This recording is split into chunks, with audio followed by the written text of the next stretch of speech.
සුබ දවසක්.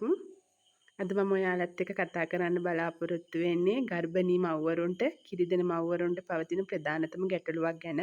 දිගටම වීඩියෝවත් සමග සම්බන්ධ වෙන්න. තාමත් මාව subscribe කරලා නැත්නම් පහතින් තියෙන subscribe button එක click කරන්න.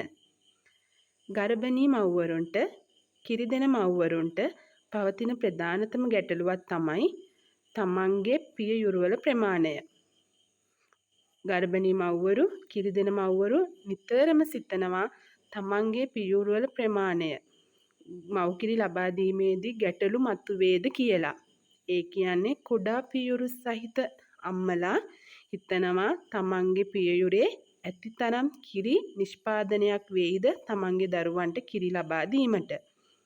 කිසිසේත්ම ගැටලුවක් සිදු වෙන්නේ නැහැ.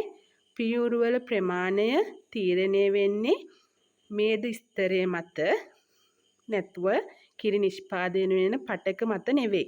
එම නිසා ඔබ කනස්සල්ලෙන් පත් වෙලා සිටිනවා නම්, බියෙන් පත් වෙලා සිටිනවා නම්, ගැටලුවක් වෙලා තියෙනවා නම්, ගැටලුවක් වෙයි කියලා හිතනවා නම් ඒ ගැන බය වෙන්න එපා.